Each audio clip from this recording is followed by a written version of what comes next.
So, good evening and welcome everyone. In today's class, we are going to see the terms like what is the meaning of bonus shares, what is the meaning of underwriting, what is green shoe option, right? So, in the previous classes, in the last class especially, we saw things from the point of view of prospective investors. Today, we are going to see things from the point of view of an of a borrower, of a fundraiser, of a company. All right. So these things we are going to see in today's class primarily. Let's get started with the agenda of the class. Investor के point of view से हमने देख ली. अब हम चीजें देखेंगे किसके वे से, जो फंड रेजिंग कंपनी होती है उसके पॉइंट ऑफ व्यू से. All right.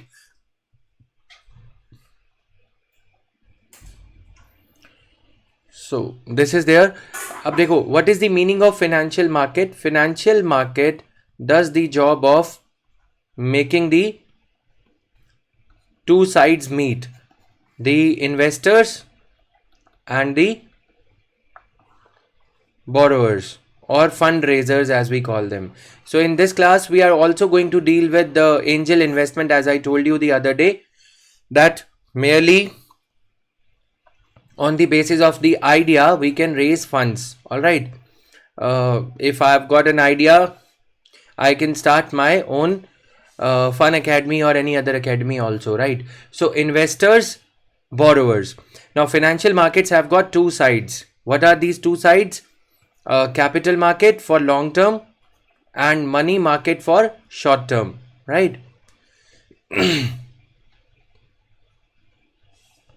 Capital market and money market for short term. Capital market is for long term, right? Now, the other day we saw a lot of instruments like mutual fund, etc. Right? Now, mutual fund, fixed deposit, so many things we saw. Systematic investment plan, ULIP, etc. etc. ULIP, unit linked insurance plan, everything we saw in the previous class, right? Now, in this class, we are going to see things from the borrower's point of view. I hope the picture is clear to everyone. Borrower के पास limited options हैं, ठीक है. ये छोटे investors होते हैं, small and medium category investors होते हैं, इसीलिए small and medium category, right. इसीलिए इतनी सारी ऑप्शंस इनको देनी पड़ती हैं. Fix deposit, recurring deposit, as some of you were talking about the other day. Now audio thing is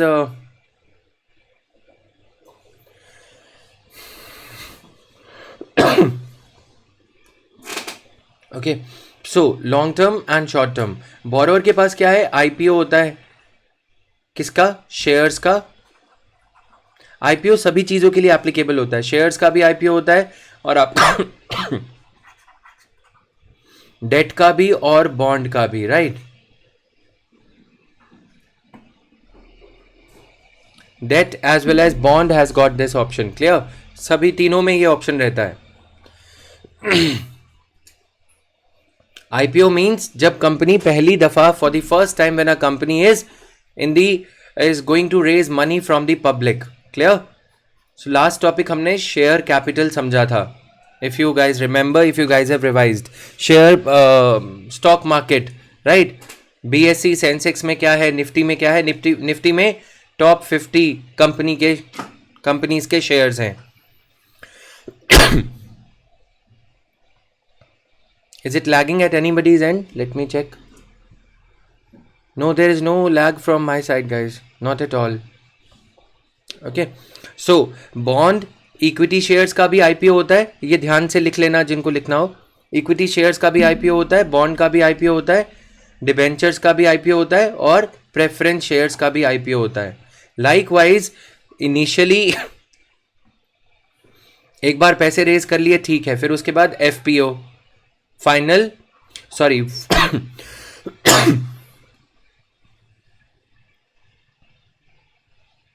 okay, follow on public offer. I will change the color of the pen. Follow on public offer, right?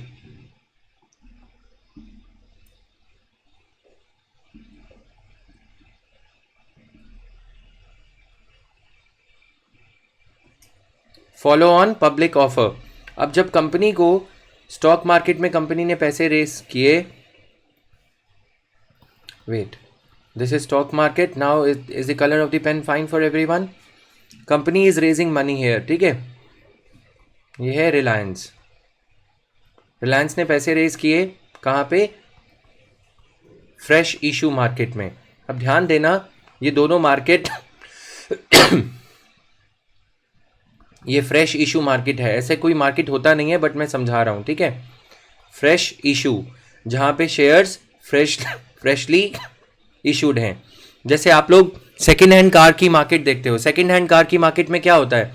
अगर ये है second hand car की market, stock market. ठीक है, second hand जब आपको पुरानी car बेचनी है. ये है न्यू इशू मार्केट. आईपीओ और एफपीओ यहाँ पे होता है. ठीक है, रिलायंस ने पैसे यहाँ पे रेज किए. शेयर की लिस्टिंग कहाँ पे होगी? यहाँ पे होगी. अब रिलायंस का कोई लेना देना नहीं है. यहाँ पे जो फर्स्ट बायर है जिसने शेयर्स परचेज करे हैं वो, और जो सेकेंड हैंड शेयर्स का नेक्स्ट बायर होगा. ठीक है, ये बायर जो है फिर सेलर बन जाएगा अगर इसको अपने शेयर्स बेचने हैं. डेली बेसिस पे 880 रुपीज़ का शेयर है, 900 रुपीज़ का शेयर है, फिर कभी 895 रुपीज़ का शेयर है. प्राइजेस फ्लक्चुएट होते रहेंगे. नेक्स्ट बायर यहाँ पे मिलेगा. So this is like meeting point for दी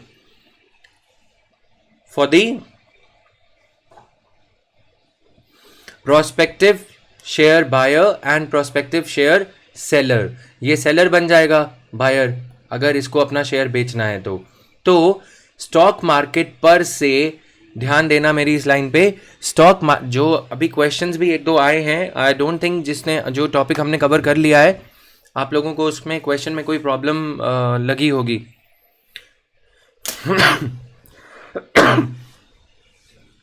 जो आपका एक्सपेंशनरी मॉनेटरी पॉलिसी का क्वेश्चन आया था, जिस डिटेल में हमने कवर किया है, ये जो बीच बीच में से मेरी तरफ से पंच लाइंस आती हैं उनको नोट करते रहोगे, चाहे पॉलिटी में, इकोनॉमी में, तो ऐसे कॉन्सेप्चुअल क्वेश्चंस में नहीं अटकोगे. तो ध्यान देते रहना.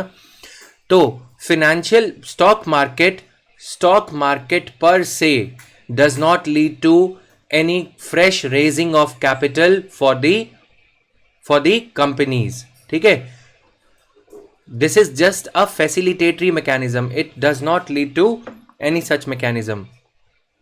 फैसिलिटेटरी मैकेनिज्म है. अगर सेकेंड हैंड कार की मार्केट नहीं होगी, मारुति की मार्केट अच्छी है तो इसलिए हम लोग मारुति कार परचेज करते हैं, सुजुकी परचेज करते हैं, राइट.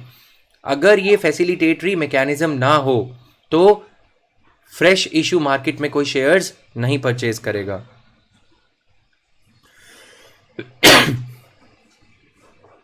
क्लियर है?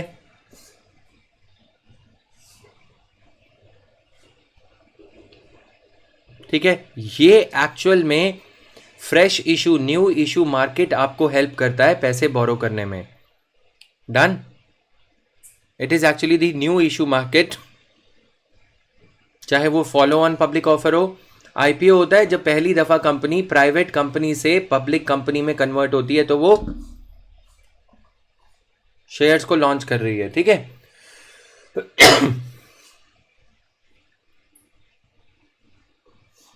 पहले तो ये भाई बंधुओं की कंपनी थी.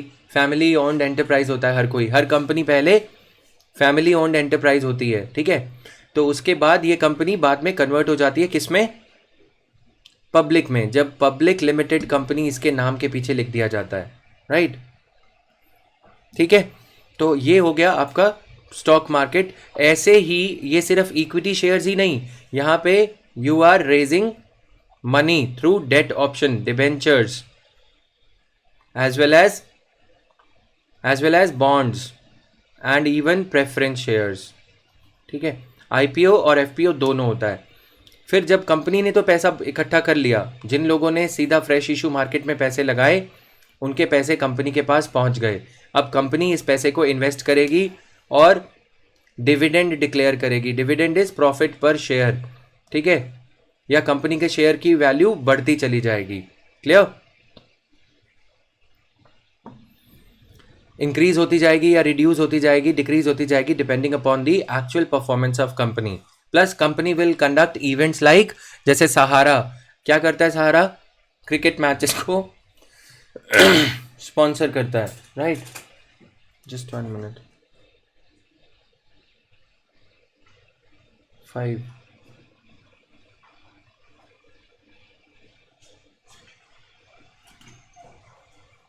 कंपनी जैसे सहारा क्या करता है, आईपीएल मैचेस को स्पॉन्सर करता है, फन एकेडमी, राइट। तो वो क्या है, गुडविल बिल्डिंग एक्टिविटीज़ हैं। They can not be totally called as wasteful activities, वो भी गुडविल बिल्डिंग एक्टिविटीज़ हैं। कंपनी दिखेगी तभी तो बिकेगी, राइट। नहीं तो सहारा हो जाएगा बेसहारा और फन एकेडमी हो जाएगी डबल फन एकेडमी, राइट। तो समझ रहे हो बात को, क्योंकि बिकेगी नहीं ऐसे तो कोई दिखेगा नहीं। तो ये चीज़ें यहाँ पे कंपनीज ऐसा करती हैं, मार्केट बिल्डिंग एक्टिविटीज़ अपने शेयर होल्डर्स को दिखाने के लिए और एक ब्रांड क्रिएट करने के लिए, एक सॉलिड ब्रांड क्रिएट करने के लिए। रिलायंस जियो भी ऐसा करता है, सभी कंपनीज ऐसा करती हैं। Clear? Not only for their share holders, not only to appease their share holders, but to reach out to their customers as well. ठीक है, लेकिन असली एक्टिविटी कंपनी की क्या होती है, क्या प्रॉफिट आया at the end of the day. Lala ji क्या पूछते हैं, क्या प्रॉफिट आया, मुनाफा बताओ कितना आया, राइट। और उस मुनाफे के बेसिस पे ही ये शेयर का प्राइस यहाँ पे डिपेंड करेगा। समझ में आया? चाहे वो बॉन्ड हो, चाहे वो कुछ और हो।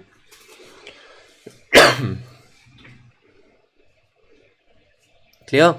B it your bond, debenture, preference share, equity share. Anybody, any doubt? ये कंपनी के पॉइंट ऑफ व्यू से हमने पहली फंड रेजिंग एक्टिविटी समझ ली। ठीक है,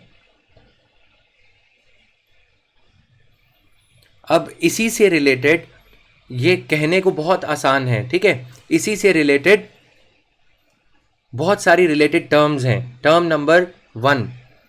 number one is merchant banker.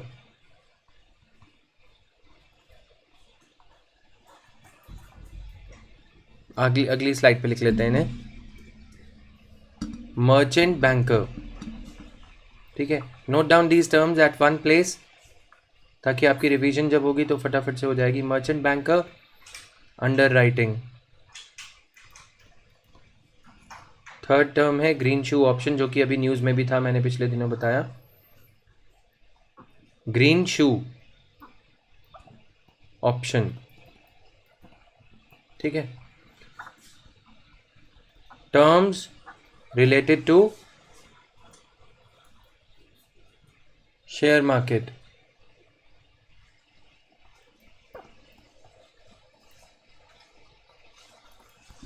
Just give me 1 minute. Santosh,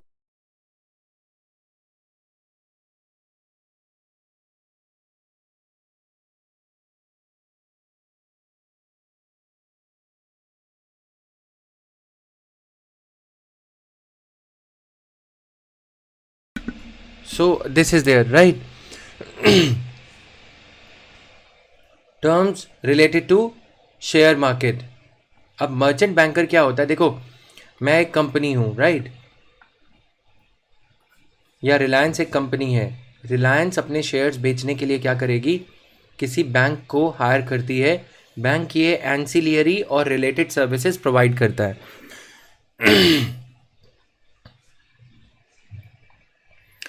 Arshika, it's a problem created because of me in the first place, because I had to postpone the class scheduled at 5:30 originally. So देखो bank क्या होता है, bank एक platform provide करता है। आप किसी bank में जाते हो, एसबीआई में, आपको वहाँ पे दिखता है रेड कलर की वो होर्डिंग या स्टैंडी रखी होती है। स्टैंडी समझते हो ना, जो जिसके नीचे वो फुट लगा होता है, और जैसे ही आप बैंक में एंटर करते हो वहाँ पे लिखा होता है Reliance IPO is live, right, या रिलायंस आईपीओ इज़ ओपन लिखा होता है ना। ऐसे स्टैंडी लगी होती है बैंक के बाहर। फिर आप बैंक यहाँ से एंटर करते हो, फिर अंदर जाते हो, वहाँ पे गुब्बारे लगे होते हैं, बलून्स, उस पर लिखा होता है रिलायंस जियो आईपीओ इज़ लाइव, ये वो है ना, होर्डिंग्स और ये सब। तो वो बैंक क्या कर रहा है, वो बैंक ये आपका जो आप प्रॉस्पेक्टस कंपनी के शेयर्स का लोगे, वो कहाँ से लोगे, यहाँ से लोगे। जैसे ठीक कॉलेज के बाहर वो जो लेमनेड बेचने वाला होता था ना, या कैंटीन होती थी, उसके पास प्रॉस्पेक्टस रखे होते थे या कुछ होता था, है ना, वैसे ही कॉलेज के बाहर जैसे एटीएम बूथ पे प्रॉस्पेक्टस मिल जाएगा या कोई 2 नंबर में मिल जाएगा, वो सब चीज़ें, वैसे ही ये बैंकर्स एसबीआई या एचडीएफसी, जो कि जिनकी ब्रांचेस वगैरह बहुत पॉपुलरली विजिबल रहती हैं, वो मर्चेंट का काम करते हैं। जैसे क्लोथ मर्चेंट क्या करता है, क्लोथ मर्चेंट बिरला का कपड़ा उठाएगा, आदित्य बिरला ग्रुप का, और बेचेगा, है ना। वैसे ही बिरला के शेयर्स यदि बेचने हैं, फाइनेंशियल मार्केट का काम है, तो ये बैंकर्स अच्छे से करते हैं। क्लियर। बैंक अपने हर एटीएम पे कंपनी का जो प्रोस्पेक्टस होता है वो न्यूज़पेपर के जैसे होता है, बहुत ही घटिया पेपर यूज़ किया जाता है या कुछ, है ना। तो वो बहुत ही यूं ही पड़े होते हैं वो प्रोस्पेक्टस। 5 रुपीज़ का वो प्रिंट होता होगा, और अगर आप 100 रुपये का शेयर परचेज कर रहे हो फॉर एग्जाम्पल, बैंक उसमें 5 रुपीज़ चार्ज कर लेगा। क्यों? क्योंकि बैंक कंपनी के बिहाफ पे वो पेमेंट को एक्सेप्ट करेगा। कंपनी का अकाउंट नंबर प्रोस्पेक्टस में आप फिल करोगे, जैसे कॉलेज का अकाउंट नंबर फिल करा था, राइट।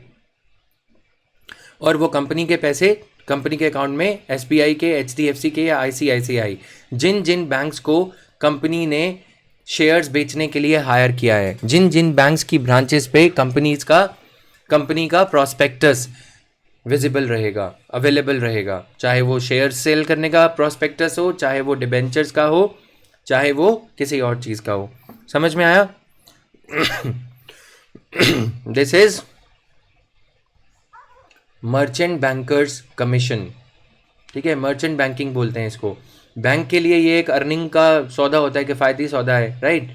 दिस इज़ लाइक, अगर मैं ये बताऊं, जैसे फेसबुक पे हम ऐड पोस्ट करते हैं, ठीक है, तो फेसबुक पैसे चार्ज करता है। फेसबुक क्यों? क्योंकि फेसबुक पे तुम लोग कलयुग है, फेस ज़्यादा, बुक्स कम खुलती हैं आजकल, तो इसीलिए फेसबुक कमाई करता है। वैसे ही अब रिलायंस तो है जामनगर रिफाइनरी, अब वहाँ पे कौन जाएगा, कोई शेयर खरीदने वहाँ थोड़ी जाएगा। तो रिलायंस अपना काम करता है ऑर्डिनरी टाइम्स में। और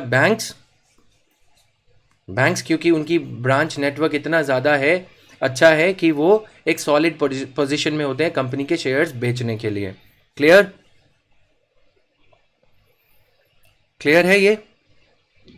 this is simply for selling the shares, bank is charging the commission. दूसरा सिनेरियो देखते हैं। I would have to use a different colour guys.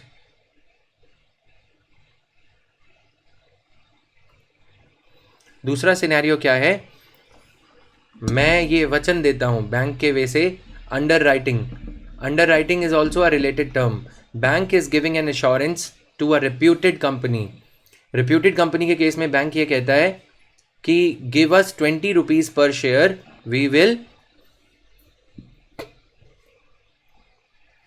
We are giving you in underwriting. Underwriting क्या होता है basically? ये एक piece of paper है, prospectus, ठीक है, इसके नीचे एक और पीस ऑफ पेपर है, इसी को बोलेंगे ना अंडर राइटिंग। यहाँ पे हमने लिखा कि ये जेवी शेयर परचेज कर रहा है, लेकिन अगर जेवी शेयर नहीं परचेज करता तो बैंक ने ऑलरेडी इन शेयर्स को अंडर राइट कर रखा है।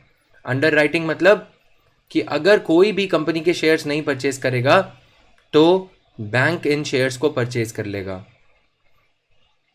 कंपनी को 20 रुपीज़ कमीशन देनी पड़ेगी। अगर कंपनी ने 10 लाख शेयर्स इशू करे हैं, 1 करोड़ शेयर्स इशू करे हैं 100 रुपये का एक, अब कंपनी को रिस्क है ना, कंपनी ने खर्चा कर दिया, सेबी से अप्रूवल लिया, सब कुछ लिया, और हो सकता है कि कंपनी को अगर 1 करोड़ शेयर्स हैं तो कितना हो गया, 100 करोड़, 100 करोड़ रुपए कंपनी को इकट्ठे करने हैं ना। 1 करोड़ शेयर्स 100 रुपये का एक, तो 100 करोड़ रुपए की कंपनी की प्रपोजल है। कंपनी को अगर 80 करोड़ मिलेंगे ना, 60 करोड़ मिलेंगे तो कंपनी को कोई फ़ायदा नहीं होगा, वो पैसे ब्लॉक हो जाएंगे कंपनी के, क्योंकि जिस ईरानियन ऑयल फील्ड में कंपनी ने इन्वेस्टमेंट करना था उसमें खर्चा है 80 करोड़ रुपीज़ का। तो कंपनी क्या कर रही है? कंपनी को पता है कि उसकी रेपुटेशन अच्छी है, फिर भी मंदी का दौर चल रहा है, मान लो अगर जैसा अभी चल रहा है, रिसेशनरी ट्रेंड्स चल रहे हैं, तो ऐसे टाइम पे कंपनी रिस्क लेना नहीं चाहेगी। क्या रिस्क लेना नहीं चाहेगी? कि कंपनी के शेयर्स अगर नहीं बिकते गलती से, तो बैंक को तो ये पता है ना कि अगर आज बुरे बादल हैं, if today the troublesome clouds are there, tomorrow winds of change will strike. ठीक है, तो बैंक ये करेगा कि कोई बात नहीं, आपके शेयर्स मैं खरीद के रख लूँगा, मेरे पास तो वैसे ही वो पैसा पड़ा है जो कॉमन इन्वेस्टर्स ने फिक्स्ड डिपॉजिट में इन्वेस्ट किया था। बैंक वो पैसे कंपनी को दे देगा अगर कंपनी के शेयर्स नहीं बिकते। मान लो कि अगर कंपनी के शेयर्स बिकते हैं तो बैंक को अपने आप ही बिक जाते हैं, शेयर होल्डर्स ने ही सारे शेयर्स खरीद लिए। यानी कि अगर शेयर्स ओवर सब्सक्राइब हो गए, ओवर सब्सक्रिप्शन मीन्स शेयर्स अगर ओवर सब्सक्राइब हो गए तो ये हो जाएगा। अगर शेयर्स अंडर सब्सक्राइब होते हैं, अंडर सब्सक्राइब मतलब 1 करोड़ शेयर्स हैं, बिके ओनली 90 लाख, तो बैंक को वो शेयर्स खरीदने पड़ेंगे। बैंक को कोई नुकसान नहीं है, बैंक को 80 रुपीज़ में एक शेयर मिल रहा है, ठीक है। और जब सिचुएशन इंप्रूव हो जाएगी, कंपनी के शेयर का प्राइस 110 रुपीज़ हो जाएगा, तो बैंक बेच देगा।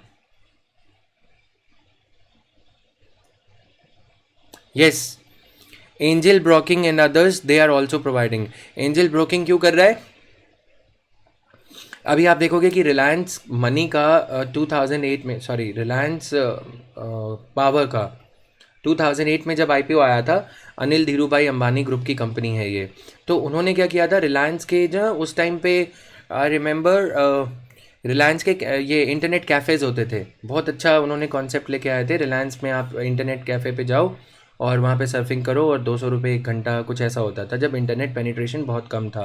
I am talking about Chandigarh, even in a city like Chandigarh ऐसी सिचुएशन थी, ठीक है। तो उन्होंने क्या किया, Reliance money demat services offer करता है, जैसे एंजल ब्रोकिंग आपने कहा, या शेयर खान, तो इनके भी बहुत सारे आउटलेट्स हैं, ठीक है, एंजल ब्रोकिंग के, इनके भी, जहाँ पे लोग बैठ के शेयर्स खरीदते हैं, जिनके साथ हम अपना डीमैट अकाउंट ओपन करते हैं। Again this is a financial intermediary. जो कंपनीज, जैसे कार्वी शेयर ब्रोकिंग लिमिटेड है, आपने अपनी सिटीज़ में देखा होगा, जो लोग थोड़ा टियर 1 सिटीज़ में रहते हैं, कार्वी, शेयर खान, इनके ऑफिसेज। तो जब कोई जब किसी कंपनी को शेयर्स बेचने हैं, तो वो कंपनी किसी भी ऐसे इंटरमीडियरी को हायर कर लेगी जो उसके शेयर्स बेच सकता हो, प्रोवाइडेड कि वो रीजनेबल फ़ी चार्ज कर रहा हो और उसके आउटलेट्स का नंबर रीजनेबल हो। And that's why entities like angel broking and PNB, या फिर कोई भी हो सकता है, ठीक है। रिलायंस ने तो अपने जो इंटरनेट कियोस्क्स थे, इंटरनेट आउटलेट्स थे, इंटरनेट कैफ़ेज़ थे, उन पे भी ये रिलायंस पावर के जो शेयर्स का प्रॉस्पेक्टस है, वहाँ पे भी अवेलेबल करवा दिया था कि बस बेचना है, कहीं पे भी दिखेगा तो बिकेगा, राइट। तो इट्स लाइक एडवर्टाइजिंग कि we are there in the market, you want to purchase our shares, so you can purchase from banks, you can purchase from insurance companies, likewise. Yes, okay, so this is there. Angel broking and ये Sharekhan, ये भी तो they are equally good contenders in so far as selling the shares is concern. They have got rather more advantage than the, they are better placed than the bank, because Angel broking पे जो भी आएगा वो shares खरीदने आता है, तो वो ज़्यादा इच्छुक होगा किसी भी नए कंपनी के आईपीओ से शेयर्स खरीदने के लिए, ठीक है। So this is just like shares बेचने के लिए, फैसिलिटेशन के लिए फर्स्ट ऑप्शन होता है। अगर कोई कंपनी बहुत ही रिप्यूटेड होती है तो वो सिर्फ मर्चेंट बैंकर्स को हायर करती है, 5 रुपये पर शेयर पे, 10 रुपये पर शेयर पे। अगर कोई कंपनी को खतरा लगता है या एडवर्स टाइम्स होते हैं तो कंपनी अंडर राइटिंग करवाती है। क्लियर है सभी को?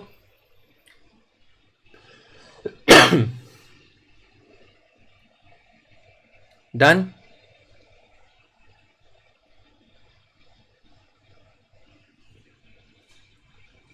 Now let's turn to another option, another good thing. जब कंपनी के शेयर्स बहुत ज़्यादा बिक जाते हैं, शेयर्स थे 1 crore rupees, 1 crore into 100 rupees, लेकिन कंपनी के शेयर्स बिक गए कितने? कंपनी के शेयर सेल हो गए ऑलरेडी 1 करोड़ हो गए। शेयर इशू ओपन हुआ था सिर्फ 15 डेज़ के लिए। फर्स्ट 5 डेज़ में 1 करोड़ शेयर्स सेल हो गए, सॉरी फर्स्ट 5 डेज़ में, ठीक है, 5 डेज़ 1 करोड़ शेयर सेल हो गए। तो कंपनी ग्रीन शू ऑप्शन एक्सरसाइज कर सकती है, यानी कि शेयर्स का नंबर बढ़ा सकती है। 1.5 करोड़, 1 करोड़ 50 लाख शेयर्स कंपनी फिर बेचेगी। क्लियर?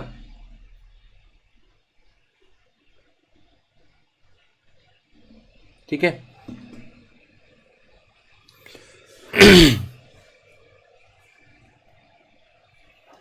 ग्रीन शू ऑप्शन अंडर राइटिंग के अंडर ही अवेलेबल होता है, ठीक है। जब कोई अंडर राइटर हो, यानी कि 50 लाख शेयर्स पे अंडर राइटिंग बैंक जो था, एसबीआई, या जिसको कमीशन मिल रही थी 20 रुपये, उसको 50 लाख शेयर्स पे 20 रुपये और मिल जाएंगे। अब क्लियर? प्राइवेट कंपनी अगर अपने शेयर्स खुद से बेच रही है मर्चेंट बैंकर के थ्रू, तब भी वो ग्रीन शू ऑप्शन एक्सरसाइज कर सकती है। दोनों चीज़ें अवेलेबल हैं इसमें। ग्रीन शू मतलब you are taking a step forward. Green का मतलब ग्रीन सिग्नल है आपको, इन द सेंस की situation is very green, hunky dory for you. Situation कितनी अच्छी है कि आप जहाँ कंपनीज खतरे से डर रही थी कि आईपीओ में शेयर्स बिकेंगे या एफपीओ में शेयर्स बिकेंगे या नहीं, वहाँ पे रेड शू वाली कंपनी अब ग्रीन शू ऑप्शन एक्सरसाइज कर रही है। क्लियर? है ना? सही है ना ये कि मतलब ग्रीन शू का मतलब कि अब कंपनी को एक मतलब भागने का मौका मिल गया। ये तो clear?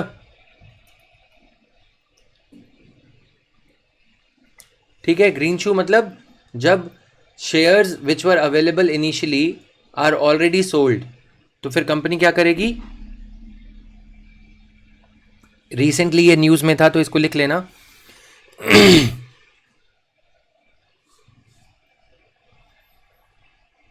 Can this issue, red शू नहीं होता कुछ भी, मैंने सिर्फ एग्जाम्पल के लिए बताया। ठीक है? रेड शू क्या होता है? जब अगर किसी कंपनी के, मैं अब टेक्निकलिटी में पूछोगे तो मैं बता दूंगा, मेरे को कोई फ़र्क नहीं पड़ेगा अगर किसी, बट ज़रूरी नहीं है। ठीक है?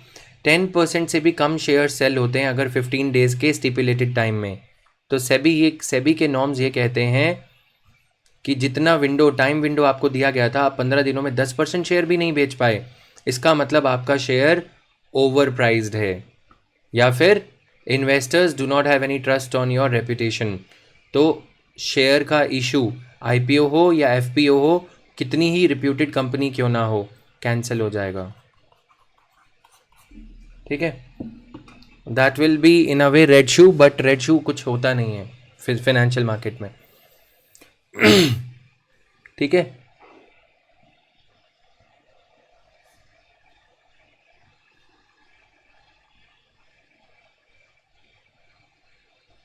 Yes, if the company wants to raise even more money. ठीक है?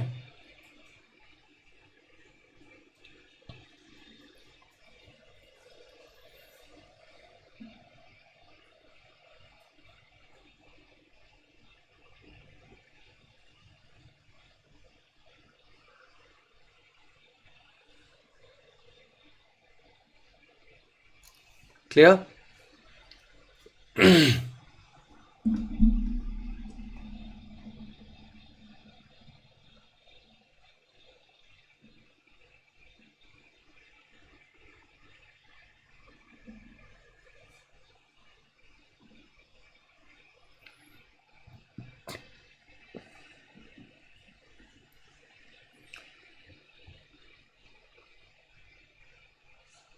चलो आगे।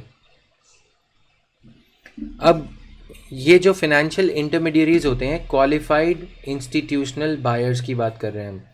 क्वालिफाइड का मतलब सिंपल है, इंस्टीट्यूशनल मतलब कोई बड़ी ऑर्गेनाइजेशन, जैसे कि LIC। We are going to see how the price of a share is initially determined. ठीक है? किसी कंपनी के शेयर का प्राइस 230 रुपये कैसे तय किया जाता है? सेबी के नॉर्म्स के अकॉर्डिंग जो पब्लिक लिमिटेड कंपनीज होती हैं, उनके शेयर्स आजकल, ये कुछ ज़रूरी नहीं है, ठीक है, लिखना मत इसको, पब्लिक लिमिटेड कंपनी के शेयर्स 50% कॉमन इन्वेस्टर्स को बेचे जाते हैं और 50% क्वालिफाइड इंस्टीट्यूशनल बायर्स को। कंपनी का शेयर का प्राइस 230 रुपीज़ कैसे डिटरमाइन होता है? एक सील्ड एनवेलप में क्वालिफाइड इंस्टीट्यूशनल बायर्स को कंपनी अप्रोच करती है कि हमारे शेयर्स परचेज करो, तो वो क्वालिफाइड इंस्टीट्यूशनल बायर क्या करते हैं? कंपनी के कैलकुलेशंस करते हैं कंपनी के ऊपर, total assets of the company divided by total number of shares, total assets of the company. ठीक है? तो this is how they arrive at the real market value. यही होगी ना, टोटल औकात कितनी है तुम्हारे पास, घर कितने हैं, कार कितनी है, मकान कितने हैं, सब कुछ, ज्वेलरी कितनी है, सारा कुछ कैलकुलेट करो और फिर हिस्सेदार कितने हैं। Total number of share holders कितने हैं? No, company will not split the shares. मैंने स्प्लिट यूज़ किया, अपनी तरफ से मत यूज़ करो ना, और बच्चों को भी कंफ्यूज करते हो खुद भी। स्प्लिट मैंने यूज़ नहीं किया, नंबर ऑफ शेयर्स इंक्रीज कर दिए। ठीक है, अब इस एनवेलप में LIC ने लिखा कि हम ये शेयर 215 रुपये पे खरीदने को रेडी हैं। HDFC ने कहा हम ये शेयर इतने शेयर्स, मान लो कि 10 लाख शेयर्स हम इतने खरीदने को रेडी हैं। HDFC ने कहा कि हम 220 रुपये में खरीदने को रेडी हैं। ICICI ने ये कहा कि हम 250 रुपये में खरीदने को रेडी हैं ये शेयर को। ठीक है, अब इनको एक्चुअल में ये शेयर अगर ये कंपनीज खरीदती हैं, किसी को 10% दे दिए, किसी को 15%, किसी को 25%। ठीक है, तो अगर कोई एक्चुअल में शेयर के प्राइस को इतने महंगे दाम पे खरीद रहा है, 215 रुपीज़ पे, 220 पे, 250 पे, तो सेबी क्या करता है, रिलायंस सेबी के पास में जाएगा और ये बोलेगा कि देखो ये क्वालिफाइड इंस्टीट्यूशनल बायर्स, जिनके पास में एक्चुअरीज हैं, जिनके पास में फाइनेंशियल वेल्थ एडवाइजर्स हैं, IIM अहमदाबाद के लोग हैं, एक्सपर्ट्स हैं, उन्होंने हमारी कंपनी का प्राइस इतना निकाला है। तो आप इसकी एवरेज निकालो, 250 प्लस 215 प्लस 220 डिवाइडेड बाय 3, रफली ये प्राइस आ जाएगा। ठीक है, यानी कि जब कोई खुद अपना सिर आग में झोंकने को रेडी तो कोई होगा नहीं, कोई क्यों घाटे में, मतलब कोई LIC जिसको अपने म्यूचुअल फंड इन्वेस्टर्स को रिटर्न देना है, वो महंगा शेयर क्यों खरीदेगी? जितनी शेयर की औकात होगी, जब शेयर की लिस्टिंग हो जाएगी IPO fresh new issue market से, कहाँ पे लिस्टिंग हो जाएगी? स्टॉक मार्केट में। तो LIC को कोई ऐसा तो है नहीं कि घर की खेती है, रखने हैं इन शेयर्स को। LIC तो निकल लेगा, LIC इन शेयर्स को बेचेगा, मुनाफा कमाएगा और अपने म्यूचुअल फंड इन्वेस्टर्स को एक बेटर रिटर्न देना चाहेगा, राइट? सो क्वालिफाइड इंस्टीट्यूशनल बिडर्स भी बोला जाता है इनको, ठीक है, बायर्स और बिडर्स। तो जो ये बिडिंग करते हैं उसके बेसिस पे रिटेल इन्वेस्टर्स का प्राइस निकल के आता है, क्योंकि रिटेल इन्वेस्टर्स जिनके लिए ये 50% टोटल शेयर्स का असाइड रखा साइड में रखा गया है, उनके बेसिस पे उनका ये कोई ऐसा तो है नहीं कि भाई 50% उनको भी, उन्होंने भी फाइनेंशियल डिग्री कर रखी है, डिप्लोमा कर रखा है या एमफी का कोर्स कर रखा है ना, तो उनको नहीं पता होता कि ये शेयर का प्राइस कैसे निकालना है, टोटल एसेट्स कहाँ पे हैं, कितने हैं, क्या नहीं। इसलिए क्वालिफाइड इंस्टीट्यूशनल बिडर्स की बिडिंग के बेसिस पे ये तय किया जाता है। अब इसमें स्कैम भी हो सकता है। कैसे स्कैम हो सकता है कि मान लो कि किसी गोदी ने फ़ोन किया LIC को कि तुमको बेच देंगे, समझ रहे हो ना, कि तुम्हारे शेयर्स बेच देंगे, वरना ये जो अंबानी की कंपनी है उसके शेयर्स का प्राइस जो है, उसके शेयर्स 240 रुपये में खरीदो। ऐसा USA में होता है। अभी इंडिया में भी ऐसे दिन आ जाएंगे, क्योंकि हम अच्छे दिनों की तरफ प्रस्थान कर रहे हैं। तो वहाँ पे क्या है, कैपिटलिज्म, क्या बोलें कि ब्रैशनेस, बेशर्मी वाला कैपिटलिज्म है USA में, ठीक है। तो वहाँ पे जानबूझ के शेयर को LIC को बोला जाएगा 240 रुपये में खरीदो, क्योंकि LIC भारत सरकार का आधारा है और अदानी कौन है, दामाद है, अंबानी कौन है, दामाद है। तो बोला कि इनके शेयर खरीदो। किसने बोला? गोदी ने बोला। अब अगर ये शेयर को नहीं खरीदेगी LIC तो LIC के CEO की, मैनेजिंग डायरेक्टर की ट्रांसफ़र हो जाएगी। इसीलिए LIC जान के हायर बिडिंग करेगा। सेबी के नॉर्म्स के हिसाब से कंप्लाई हो गया। और ICICI में हमारी कौन है, चंदा कोचर, ठीक है ना, वीडियोकॉन स्कैम। HDFC ने भी जान के शेयर्स 250 रुपये भेज दिए। अंबानी ने क्या किया, 250 रुपये भेजने की वजह से इनको सोचो कितना फ़ायदा होगा। अब इस शेयर का प्राइस तय हो जाएगा ये 250 वाला जो शेयर है 280 ले लिया LIC ने। एवरेज प्राइस कितना हो जाएगा, 270। हर शेयर पे 1 करोड़ शेयर्स हैं तो हर शेयर पे कितना पैसा एक्स्ट्रा मिल गया, 40 रुपये। कॉमन इन्वेस्टर से भी और ICICI से भी और HDFC से भी, है ना। तो ऐसे केस में क्या होगा, बाद में किकबैक्स आ जाएंगे। चंदा कोचर के पास जो पैसे आए, चंदा कोचर ने ICICI की CEO की हैसियत से जो पैसे दिए, किसको, अदानी ग्रुप को या अंबानी ग्रुप को। अंबानी ने 20 रुपये पर शेयर, 10 रुपये, क्योंकि 10 रुपये तो कहाँ चले जाएंगे, पार्टी फंड में, ठीक है। 10 रुपये पर शेयर चंदा कोचर को वापस दे दिए। चंदा कोचर के स्विस बैंक अकाउंट में ये डिपॉजिट हो गए। ये सारी चीज़ें को हम क्या कहते हैं, इनसाइडर ट्रेडिंग। वो चीज़ें हम बाद में डिस्कस करेंगे, ठीक है। इनसाइडर ट्रेडिंग क्या होता है, इससे थोड़ा सा रिलेटेड है वो, समझ में आया। लेकिन मोर और लेस इंडिया में अभी सेबी क्या करता है, सेफर साइड पे चलने के लिए अगर एवरेज प्राइस 230 रुपीज़ निकला है तो 20 रुपीज़ डिस्काउंट देने की बात करी जाती है रिटेल इन्वेस्टर्स को, यानी कि रिटेल इन्वेस्टर्स के लिए वही शेयर 210 रुपीज़ में होगा। इसीलिए इंडिया में there is a craze for IPOs.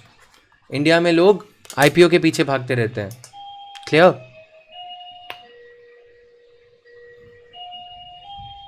India में लोग आईपीओ पे भागते रहते हैं। क्यों? क्योंकि उनको लगता है कि अच्छा, जो share qualified institutional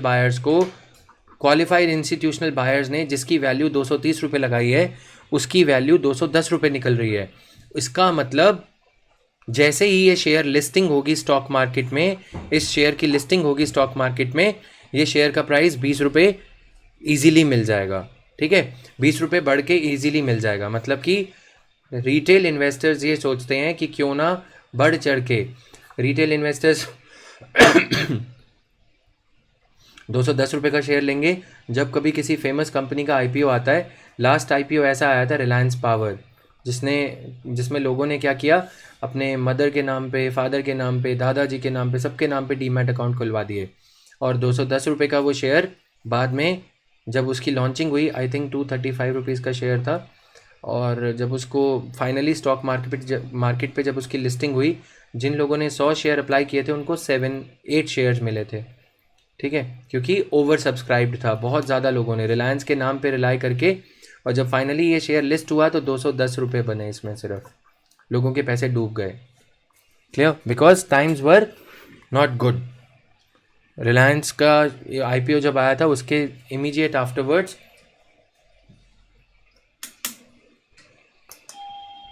just 1 minute guys, उसको इमीडिएट आफ्टरवर्ड्स क्या हुआ था, जैसे ही आईपीओ आया था उसके बाद स्टॉक मार्केट क्राइसिस हो गया था यूएसए में, उसी वजह से। ठीक है,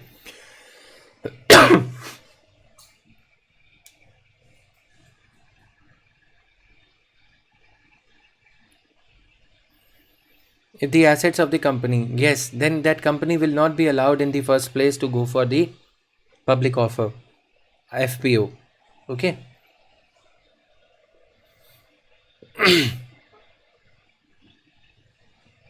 आई थिंक वी हैव अराइव्ड। कैसे शेयर प्राइस तय होता है समझ में आ गया? Qualified institutional buyers.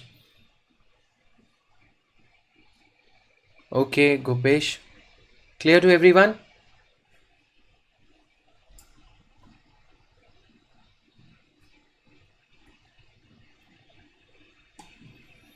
Guys, there's a small piece of information for you. I might take a leave of 2 days in between to get the thorough body checkup as to what is happening. Yesterday I worked for a pretty much amount of time and I'm still again into the coughing and all. So I'll go for a thorough body checkup, maybe for 1 day or for 2 days I'll be taking a leave. Okay, because these hospitals, they do not discharge easily. Something is there because of the dust this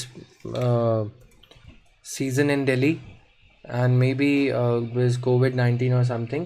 COVID-19 is nothing to fear about. It's just that we need a bit of extra rest, which I'm already taking these days by not doing DNA and current affairs course. Okay, so you would have to accommodate, क्योंकि ये ऐसे linger on होते जा रहा है, मुझे भी नहीं अच्छा लगता not being able to give my 100% in these classes. Alright, तो चलते हैं आगे. Why should I borrow from the capital market? This would be like a common sense thing to you now. Finance is available at a reasonable cost. तो ये थोड़ा सा पढ़ लेना इन चीज़ों को. क्लियर है?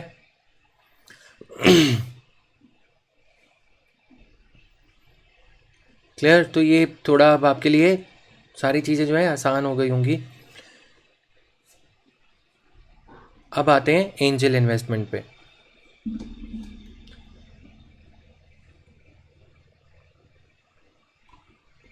देखो, एंजल इन्वेस्टमेंट क्या होता है? Why are we understanding this? Because of the issue of angel tax. आपने एक स्टोर का नाम सुना होगा, स्वीट शॉप का, हल्दीराम्स. हल्दीराम्स ने क्या किया? पहले एक भाई ने शॉप ओपन करी, फिर दूसरे भाई ने उसके प्रॉफिट से दूसरी शॉप ओपन करी, फिर तीसरी ओपन करी, है ना. अब आज इतने सारे आउटलेट्स हो गए कि हल्दीराम्स का नाम काफ़ी ज़्यादा हो गया, ठीक है। तो ये क्या है, लाला कंपनीज़। लाला कंपनीज़ मतलब ऑर्डिनरी कंपनीज़ कैसे ग्रो करती हैं, ऐसे ही ग्रो करती हैं, ठीक है। तो ये हल्दीराम्स और ये सब ऐसे ग्रो करते हैं।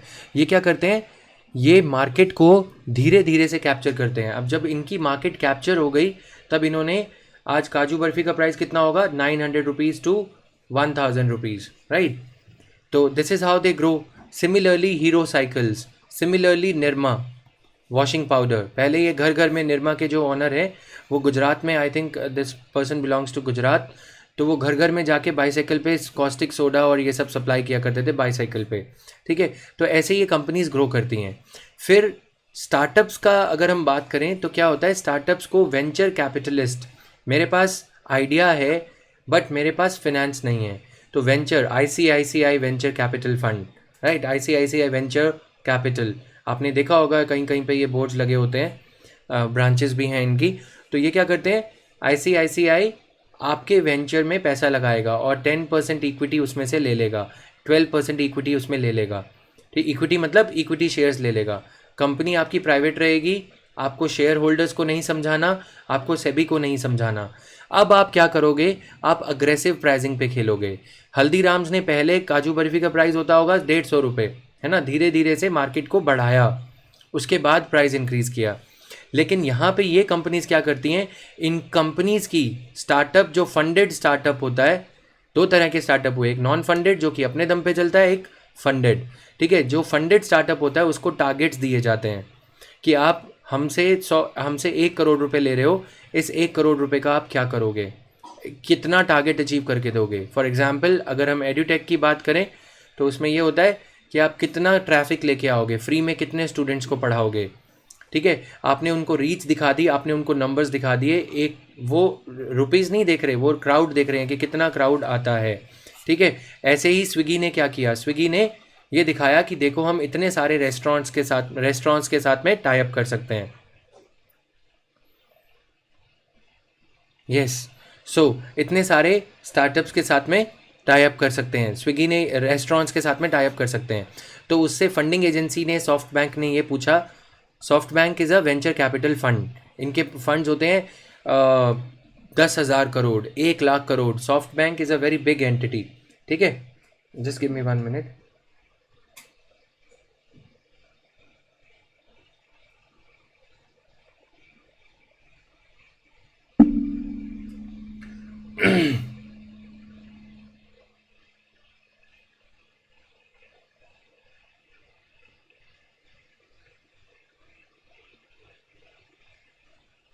क्लियर।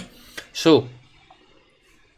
सॉफ्ट बैंक ने इनको फंड किया, स्विगी ने ये दिखाया कि देखो हम ये रेस्टोरेंट्स को टाई अप करेंगे और फिर एक ही डिलीवरी बॉय, अभी इनिशियली इनको महंगा पड़ेगा, रेस्टोरेंट 1 से रेस्टोरेंट 2, हो सकता है रेस्टोरेंट 2 अभी है ही नहीं, तो एक ही डिलीवरी बॉय अपनी बाइक पे जाएगा और वो 10 रेस्टोरेंट से टिफ़िन, ये पैकिंग लेते हुए, डिलीवरी बॉक्स लेते हुए चला जाएगा। और स्विगी फिर उनको क्या करती है, ब्रांडिंग प्रोवाइड करती है, ये सब प्रोवाइड करती है, बॉक्स दे दिया, टेप दे दी स्विगी की और वो सब, राइट। और फाइनली जब सारे रेस्टोरेंट्स एम्पैनल हो जाते हैं, फिर स्विगी इन रेस्टोरेंट्स को ये बोलती है कि पहले तो हम ये काम फ्री में कर रहे थे, आपकी डिलीवरी हम फ्री में उठाते थे, अब आपको हमें 10 रुपये देने होंगे।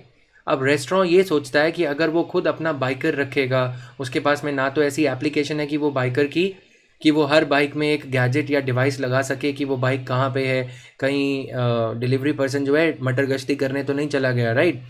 तो और बाइक लेंगे, फिर बाइक के चोरी होने का डर, और फिर कंप्लायंसेस, ट्रैफिक रूल्स वायलेशंस। लेकिन स्विगी इसको बहुत प्रोफेशनली करेगा, so would be done by Zomato as well. तो ये स्टार्टअप वेंचर कैपिटल फर्म्स क्या करती हैं, दो राइवल्स क्रिएट कर देती हैं, स्विगी और जोमेटो, उबर और ओला, ठीक है। अब ओला ने क्या किया, जितनी भी कैब्स थी पहले, उन कैब्स वालों को ये बोला कि अगर आप 10 राइड्स डे की कंप्लीट करोगे तो हम आपको 25 रुपीज़ देंगे, 2500 रुपीज़ देंगे, over and above 8 rupees per kilometre for every kilometre clocked by you in a particular day, ठीक है। तो काफ़ी कैब ड्राइवर्स ने उस टाइम क्या किया, जो MBA थे, जो एयरटेल स्टोर पे काम कर रहे थे, उन्होंने अपनी जॉब छोड़ के टैक्सीज डाल ली, एक टैक्सी से 2 बन गई, 2 से 3 बन गई, क्योंकि 1.5-2 लाख रुपए महीना ओला ने दिए। अब क्या हुआ, इतनी सारी कैब्स हो गई, कैब 1, कैब 2, कैब 3, कैब 4, ठीक है। तो ये क्या करते हैं, प्रीडेटरी प्राइसिंग करते हैं। प्रीडेटरी मतलब निगल जाने वाली प्राइस, अपने दुश्मन को निगल जाने वाली प्राइस। दूसरा जो टैक्सी वाला था वो ये सोचता था कि मैं 250 रुपये लूँगा। जो ब्लैक येलो टैक्सीज आपकी टाउन्स में, सिटीज़ में टैक्सी स्टैंड पे खड़ी हुई मिलती थी, वो 250 रुपये चार्ज करते थे। ऑटो रिक्शा वाले के भाव दिल्ली में कुछ ऐसे होते थे, 100 रुपये, 120 रुपये चार्ज करेंगे, है ना। लेकिन उनको औकात में ला दिया। This is an innovation as well, this is an innovation, right. अब ये इनोवेशन के दम पे इन्होंने क्या किया, डिसमेंटल कर दिया मोनोपोली को। किसकी मोनोपोली को, ऑटो रिक्शा ड्राइवर्स की, कैब ड्राइवर्स की। अब कस्टमर को भी बहुत अच्छा लगने लगा कि कैब बुक करो, रिस्पॉन्सिबिलिटी के साथ में आपको दिखाएगा 7 मिनट्स में कैब आ जाएगी, 8 मिनट्स में आ जाएगी, है ना। तो कस्टमर्स को बहुत अच्छा लगने लगा और इन्होंने क्या किया, धीरे धीरे से मोनोसोनी क्रिएट कर दी। मोनोसोनी कैसे, हल्दीराम्स वाला मोनोसोनी नहीं क्रिएट कर पाएगा, हल्दीराम्स वाला घनश्याम लाल एंड सन्स मिठाई वाले को एक्वायर नहीं कर रहा, है ना। लेकिन ये क्या करते हैं, ये सारी मिठाई की दुकानें एक्वायर कर लेंगे अगर मिठाई की शॉप्स में हमें इसका स्टार्टअप, फंडेड स्टार्टअप का एग्जांपल लेना हो। जैसे इन्होंने सारी कैब्स को एक्वायर कर लिया। अब आप वही कस्टमर जो राइड 50 कूपन लगाता था, उसको क्या किया, एक तरफ से सारे कस्टमर्स को इन्होंने बेनिफिट दे दिया। सभी के सभी कस्टमर्स यहाँ पे आ जाएंगे, जो कम्यूटर्स हैं, जो प्लायर्स हैं, जिनको भी कहीं पे जाना है, वो सब यहाँ पे आके बुक करेंगे। क्यों, 100 रुपीज़ में सीपी पहुँच जाऊँगा, बहुत अच्छा लगेगा, है ना। और सारे कैब ड्राइवर्स, आप उनके पास जाओगे, आप बोलोगे भैया 150 रुपये देता हूँ, वो बोलेगा नहीं, मेरा 8 का टारगेट पूरा हो चुका है, आप कहाँ पे आओ, आप ऊबर से बुक कर लो, अगर मेरी टैक्सी बुक होगी तो ठीक है, नहीं तो आप दूसरी वाली से चले जाना। बिकॉज उसको 10 राइड्स का टारगेट पूरा करना है ताकि उसे 2500 रुपीज़ मिल जाए। अल्टीमेटली हो क्या रहा है, हो ये रहा है कि दोनों कस्टमर्स और सर्विस प्रोवाइडर इस प्लेटफॉर्म पे आ गए। चाहे ये प्लेटफॉर्म अमेजन हो, चाहे ये प्लेटफॉर्म ऊबर है, चाहे ये प्लेटफॉर्म फन एकेडमी है। अब फन एकेडमी के कॉन्सेप्ट में एक फ्लॉ है, मैं चाहूँगा कि उसके सीईओ या कुछ भी यहाँ पे दूध छोड़ रखे हो अगर, तो ज़रूर सुने इस लेक्चर को। फ्लॉ क्या है कि यहाँ पे हर एजुकेटर का अपना एक टैक्सी स्टैंड है। क्या टैक्सी स्टैंड है, यूट्यूब, समझ रहे हो ना। एंड टैक्सी पे जाना हो, आप टैक्सी वाला फंडा एजुकेशन में नहीं लगा सकते। क्यों, ध्यान से सुनना, क्योंकि यहाँ पे कम्यूटर को, कस्टमर को अपने चहेते एजुकेटर के साथ मंजिल पे पहुँचना है ना। Technique also matters, the streak of pen also matters here, also matters here. समझ में आया। मिठाई खानी है, जो सबसे स्वादिष्ट मिष्ठान है वहीं पे जाओगे ना, स्वीट शॉप है, हल्दीराम पे ही जाओगे। हल्दीराम की मोनोपोली क्या है, ध्यान से सुनना, 2 टर्म्स मैंने यूज़ करी हैं, मोनोसोनी, MONOPSONY। ये क्या है, पंच लाइन है, लिखो MONOPSONY। When a firm controls both the buyers and the sellers, that firm is called monosonistic firm.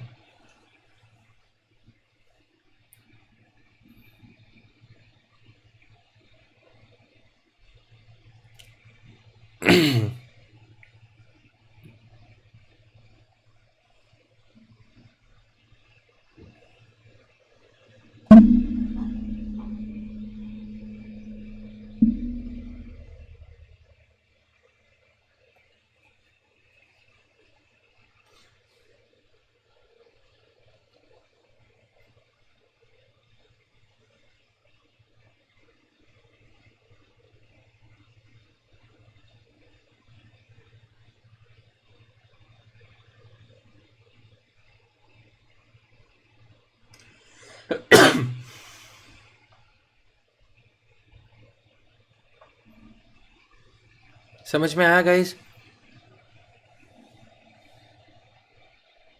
Vishal mega mart, right.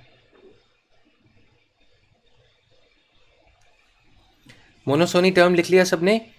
When a firm controls both the buyers and the sellers, तो ये क्या करते हैं, ये अपनी services को पहले under price करके प्रोवाइड करेंगे। अंडर प्राइस मतलब कम प्राइस, ठीक है। उसके बाद जब ये सारी मार्केट एक्वायर कर लेंगे, सारे यूट्यूब चैनल एक्वायर कर लेंगे, या फिर सारी एकेडमीज एक्वायर कर लेंगे, सारे टीचर्स को ये अपने प्लेटफॉर्म पे अगर ला पाए तो क्या होगा,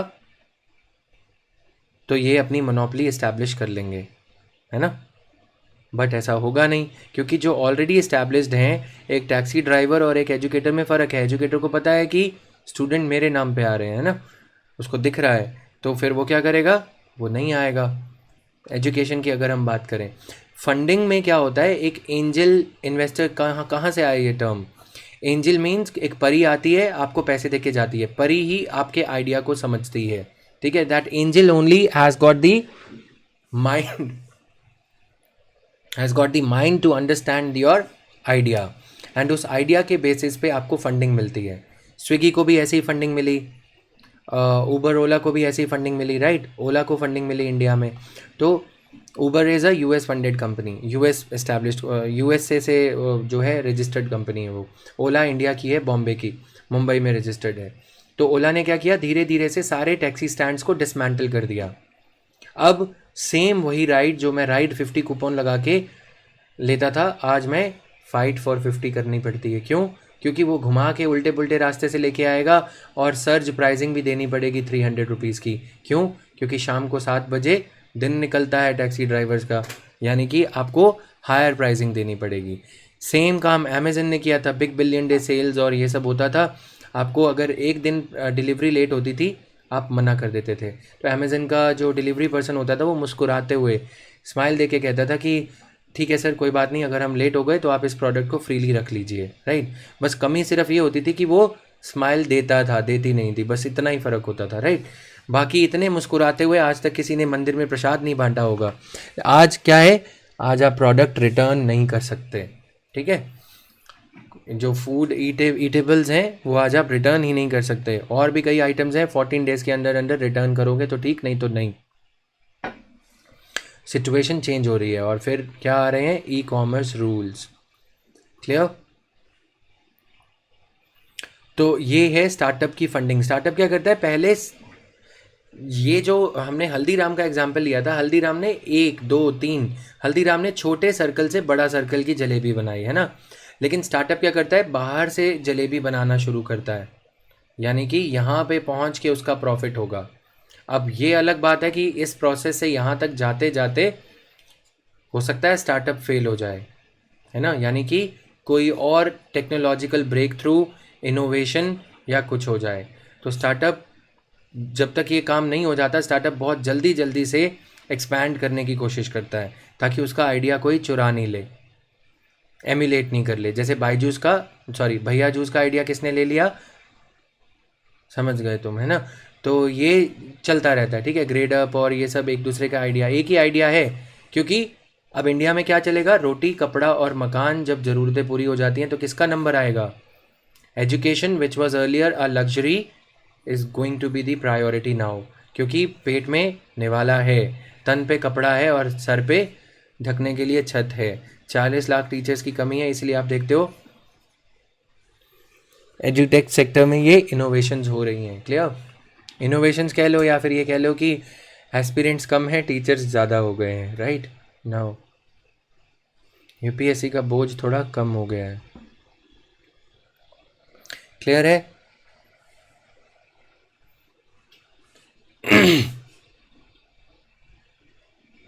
ये था स्टार्टअप की फंडिंग का। अब इसी से रिलेटेड एक टर्म बता रहा हूँ, एंजल टैक्स। एंजल टैक्स क्या है, इंडिया के लोगों ने क्या किया कि इंडिया में स्टार्टअप पे कम टैक्स रखा, प्राइम मिनिस्टर मोदी ने, ठीक है। तो स्टार्टअप टैक्स कम कर दिया। तो अब क्या हो रहा था कि जो कंपनीज़ इंडिया में, जैसे टी सीरीज़ है या कोई भी और कंपनी, अमिताभ बच्चन की कंपनी या कुछ भी, उन्होंने पनामा कैनाल पैसा भेजा, और पनामा कैनाल से वो पैसा स्टार्टअप को एंजल इन्वेस्टर के रूप में दे दिया, ठीक है। अब इस पे टैक्स लगेगा नहीं, क्योंकि स्टार्टअप पे टैक्स 0 है फॉर फर्स्ट 3 ईयर्स। इसकी फैक्चुअल डिटेल्स हम बाद में कवर करेंगे। So this is there. Now coming here, startup tax for 3 years. Clear?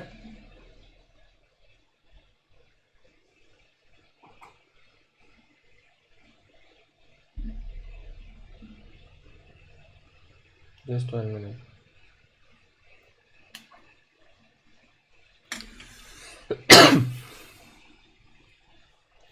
अब इन्होंने क्या किया, स्टार्टअप्स के स्पेस को मनी लॉन्ड्रिंग के लिए यूज़ करना शुरू कर दिया। एंजल इन्वेस्टर ने पैसे लगाए और उस एंजल इन्वेस्टमेंट की इन्वेस्टमेंट पे जो रिटर्न आएगी, असल में एंजल इन्वेस्टर ने ये दिखा कि मैं सिर्फ 5% लूँगा, लेकिन हो सकता है कि उसकी अंडरलाइंग इन्वेस्टमेंट की वैल्यू ज़्यादा हो। टैक्स उस पर 0 देना पड़ेगा 3 ईयर्स के लिए, और 3 ईयर्स के अंदर अंदर जो 2 नंबर के पैसे इसमें लगाए गए थे जिस पे 30% टैक्स देना था, उस पैसे को इंडिया से बाहर भेजा टी सीरीज़ ने या किसी और कंपनी ने, और उस पैसे को किसी स्टार्टअप में लगा दिया। अब वो पैसा इंडिया में आ गया, स्टार्टअप में आया, वाइट नंबर, 2 नंबर में तो नहीं आया, वाइट में आ रहा है ना, सफ़ेद पैसे के रूप में आ रहा है। अब वो पैसा इन्वेस्ट हो जाएगा और रिहैबिलिटेट भी हो गया, सब कुछ हो गया। जब उस पर टैक्स पे करने की बारी आएगी, टैक्स भी नहीं पे करना। समझ में आया?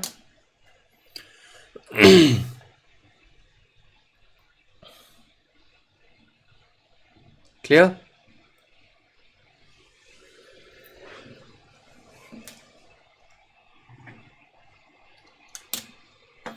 HIV मत कर लेना उसे। Bhupesh, sorry, I can't help it, I can't stop my wits to from saying these things, right? तुम लोग जो आइडियाज़ बना रहे हो इतना आसान नहीं है ना, स्पेशली नाउ। सो ये नहीं आया, देखो ये इंडिया है, इंडिया से पैसा पहले बाहर भेजा, फिर उस पैसे को पनामा कैनाल से बाहर से इंडिया में इन्वेस्ट किया। अब इस पे जो रिटर्न आएगी उस पे टैक्स होगा 0।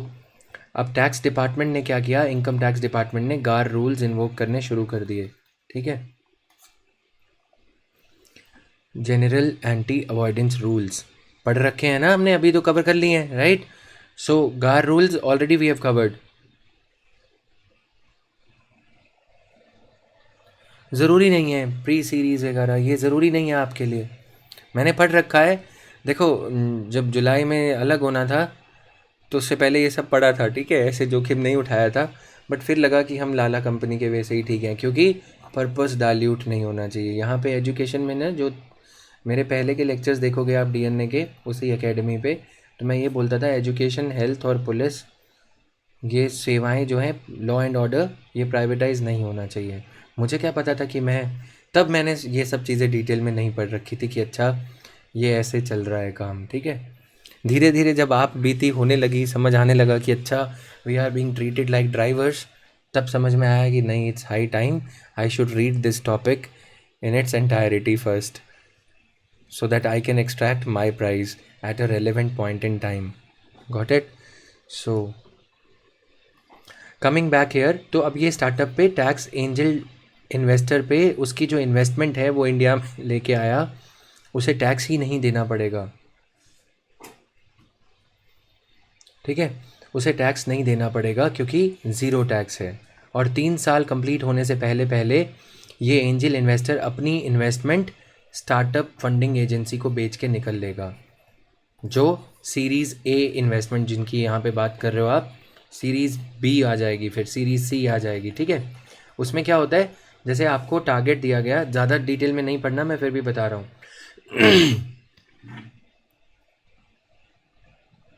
देखो इधर क्या होता है कि पहले मैंने 10% इक्विटी डाइल्यूट करी और मैंने 1 करोड़ रुपए ले लिए, 90% इक्विटी मेरे पास है। अब अगर मैं इस 1 करोड़ रुपए में 10% इक्विटी होल्डर को, जिसने मेरे को एंजल इन्वेस्टमेंट दी है, उसको अगर मैं 1.5 करोड़ की रिटर्न दे देता हूँ, यानी कि उसने मुझे बोला था कि आप 10,000 लोगों का ट्रैफिक लेके आओ, मैंने ट्रैफिक अचीव कर लिया 15,000 स्टूडेंट्स का, ठीक है, thanks to DNA on Unacademy. Yes, that's a reality. मुझे उस टाइम नहीं पता था कि मेरे DNA का इतना सदुपयोग भी हो रहा है इन लोगों के लिए। तो 15,000 क्राउड आ गया। तो अब ये एंजल इन्वेस्टमेंट अपनी ये 1 करोड़ रुपए की इन्वेस्टमेंट 1.5 करोड़ रुपए में किसी बड़ी फंडिंग एजेंसी को बेच के निकल लेगा। और अगर ये 3 साल से पहले पहले होगा तो इस 50 लाख रुपए पे, जैसा हमने देखा था वोडाफोन ने इंडिया में कोई टैक्स नहीं पे किया, 50 लाख रुपए की इन्वेस्टमेंट पे कोई टैक्स एंजल इन्वेस्टर को इंडिया में नहीं पे करना पड़ेगा। अगर ये 3 साल के बाद होगा, अब इस 3 साल में ही क्या होगा कि ये जो 90% फंडिंग है अब इसको डाइल्यूट करेगा स्टार्टअप फंडिंग एजेंसी। इसकी वैल्यूएशन अब हो जाएगी, कंपनी की वैल्यूएशन हो जाएगी 100 करोड़ रुपए। ठीक है, अब 10 करोड़ रुपए की डाइल्यूशन के कितने मिलेंगे, 10% डाइल्यूशन के कितने मिलेंगे, 10 करोड़। यानी कि 1.5 करोड़ नहीं मिलेगा अब, 1.5 करोड़ तो हुआ है। पोटेंशियल स्टार्टअप के जो फाउंडर्स हैं उन्होंने पोटेंशियल दिखा दिया प्रोस्पेक्टिव इन्वेस्टर्स को, सीरीज बी फंडिंग करने वालों को, जो बड़ी कंपनीज, जो बड़ी बड़ी मछलियां अब आ जाएंगी इस स्टार्टअप में पैसे इन्वेस्ट करने को, उनको ये दिखा दिया कि देखो हमें 1 करोड़ मिले तो हमने उसके 1.5 करोड़ बना दिए। यानी कि 15,000 स्टूडेंट्स हैं, अगर हम इनसे 10,000 रुपये भी चार्ज करेंगे कोर्स की फ़ी तो इतने स्टूडेंट्स आ जाएंगे। समझ में आया?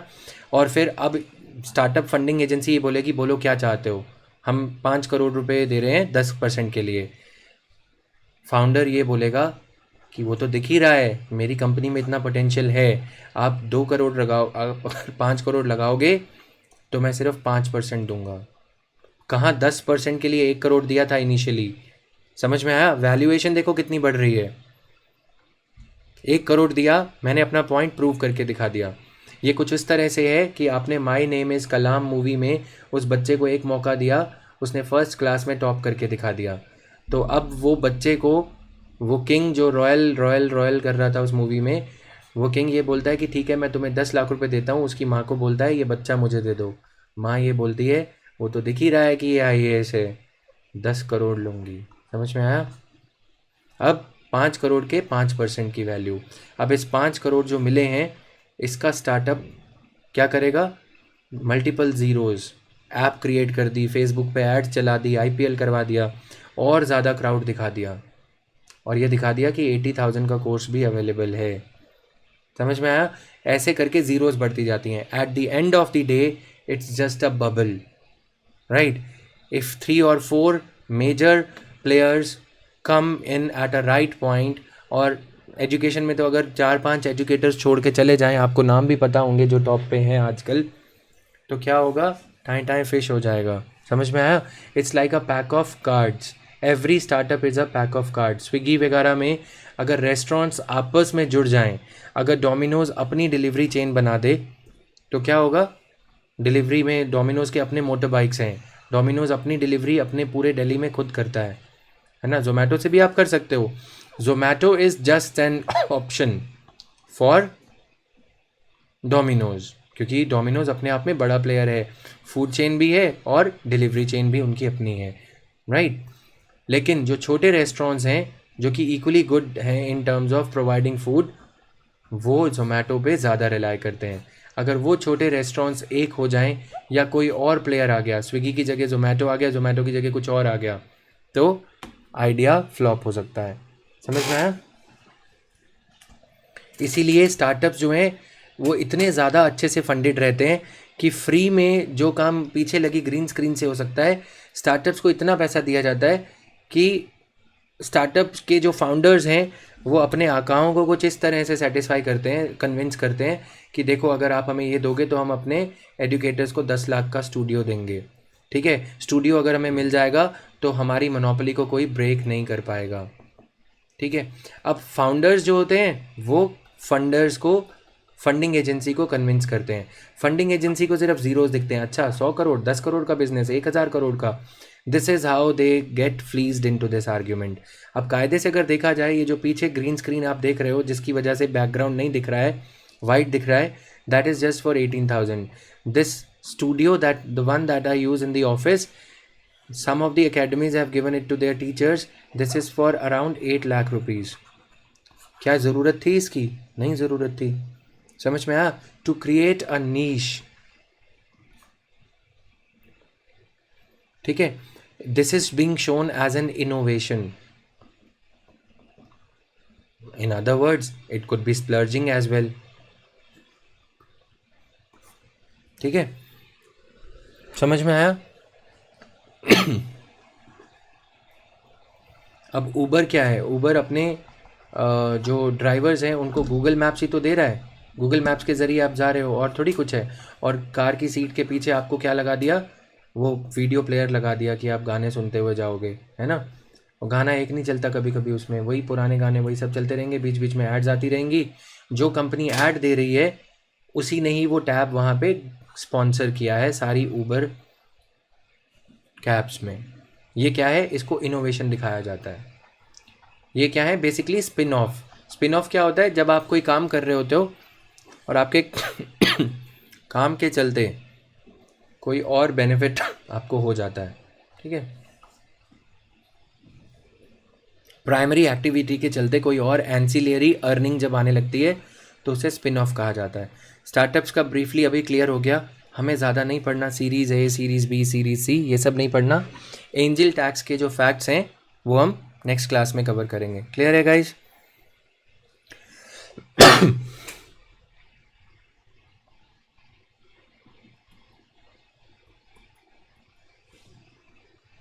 देखो इतने सारे एजुकेटर्स हैं, समझ रहे हो ना। ऑन अ पार्टिंग नोट, कल किसी ने भी आंसर की नहीं करी वहाँ पे, मतलब because it is a tough job. When I used to be there, what they used to do to me was they would make a rival stand out of their salaried employees against me so that I should not become popular there।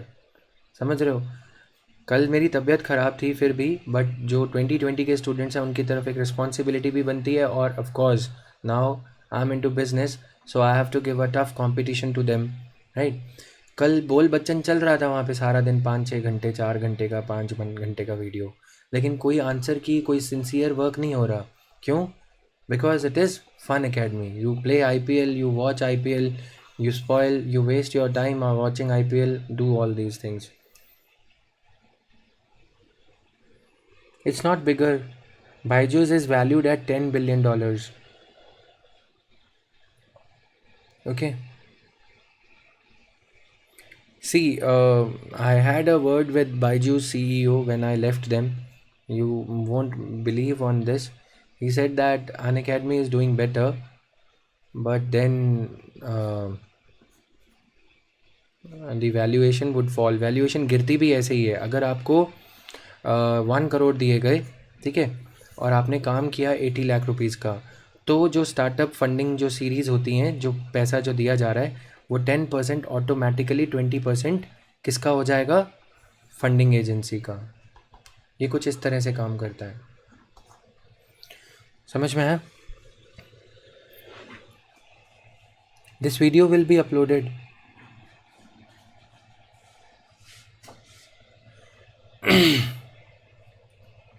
सो समझ में आया?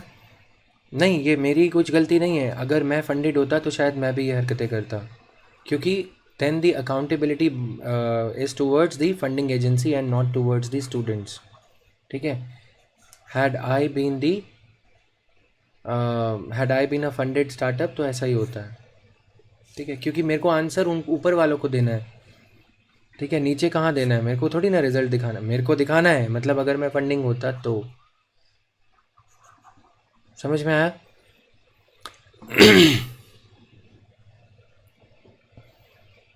सो valuation जब गिरती है तो इनकी valuation समझ लो थोड़ा सा, वो कुछ इसी तरह से गिरती है।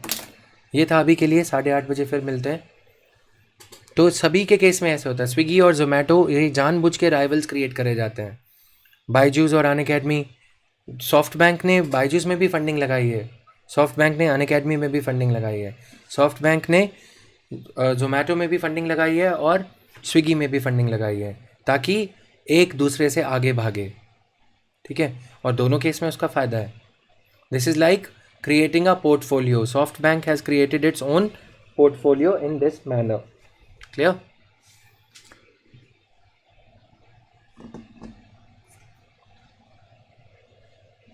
All right.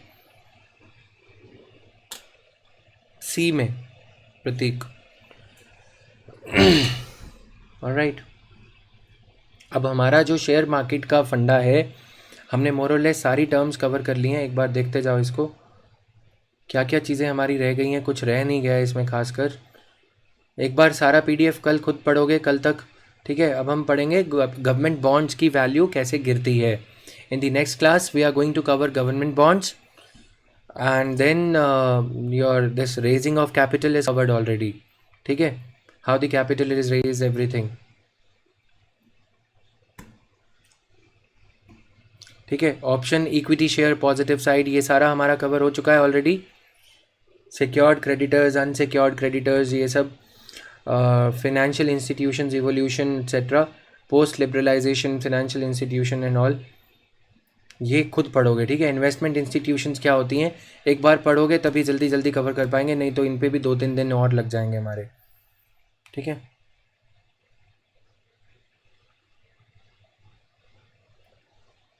नितेश, ये टीम को टेलीग्राम पे मैसेज कर दो, मैं ये काम नहीं कर पाऊंगा आजकल। वेंचर कैपिटल ये मैंने बता दिया, ऑलराइट। सो ये चीज़ें हम कवर करने जा रहे हैं आने वाले दिनों में।